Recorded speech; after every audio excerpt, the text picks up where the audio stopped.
వైఎస్ఆర్ కాంగ్రెస్ పార్టీలో చేరలేదు షర్మిల ఏనాడు కూడా. కాకపోతే జగన్ జైల్లో ఉన్నటువంటి సందర్భంలో పార్టీ లైఫ్ని కంటిన్యూ చేయడానికి ఆమె తన వంతు పాదయాత్ర చేసి వచ్చారు. దాదాపు 1200 కిలోమీటర్లకు పైగా పాదయాత్ర చేసుకుంటూ వచ్చారు.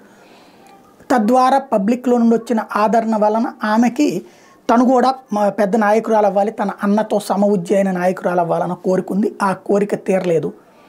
అందుకని తెలంగాణలో పార్టీ పెట్టుకుంది. కానీ పార్టీని నడపడం అంటే ఆషామాషి కాదు, ఏదో ప్రకటనలు ఇచ్చినంత సులభం కాదు. కాబట్టి అక్కడ విఫలమైంది. మధ్యలో ఇప్పుడు ఆవిడ మాట్లాడే మాటలు కాంగ్రెస్ పార్టీ అక్కడ 20 సీట్లలో మా వాళ్ళనే గెలిచింది, 30 సీట్లలో తక్కువ ఓట్లతో గెలిచినాయి అని మా వాళ్ళే అని చెప్తే కనీసం రేవంత్ రెడ్డి కాదు బట్టి విక్రమార్క, ఈమెకు అనుకూలంగా ఉండే బట్టి విక్రమార్క కోమటిరెడ్డి ఆ మాట చెప్పమానండి, లేదు. అదే ఒక సెల్ఫ్ గోల్. చివరికి అందుకనే అక్కడి నుంచి తరిమేశారు. ఎక్కడికి సీన్ కట్ చేస్తే అది కూడా చంద్రబాబు గారి కోసం రేవంత్ రెడ్డి పంపించినటువంటి గిఫ్ట్. ఇప్పుడు తనకి తాను వేసుకుంటున్న సెల్ఫ్ గోల్ తప్పనిసరిగా జగన్ విమర్శించవచ్చు. చంద్రబాబుని విమర్శించుతుంది, జగన్మోహన్ రెడ్డిని విమర్శించడంలో తప్పేం లేదు.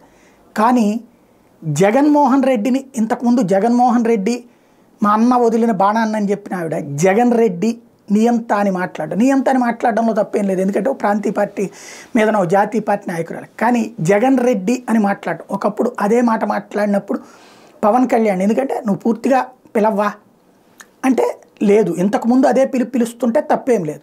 ఇప్పుడు పిలుపు మార్చడం అంటే ప్రతీకార ధోరణితో రగిలిపోతున్నది అన్నటువంటి సంకేతం, ప్లస్ జగన్ మీద వ్యక్తిగత కక్ష పెట్టుకుంది అన్న సంకేతం జనంలోకి వెళ్ళింది. బట్ ఆవిడ అలా ఉండాలని కోరుకునే వాళ్ళు ఉన్నారు, వద్దని కోరుకునే వాళ్ళు ఉన్నారు. ఓవరాల్గా వద్దని కోరుకునే వాళ్ళు తెలుగుదేశం సింపథైజర్లు, జనసేన సింపథైజర్లు అయి ఉంటారు. ఏది ఆమె అలా మాట్లాడాలని కోరుకునే వాళ్ళు అయి ఉంటారు, వద్దని కోరుకునే వాళ్ళు వైఎస్ఆర్ కాంగ్రెస్ పార్టీ కార్యకర్తలు అయి ఉంటారు. ఇప్పుడు ఇద్దరికి రెంటికి చెడ్డ రేవడవుతుంది అని చూసుకోవాల్సి ఉంది.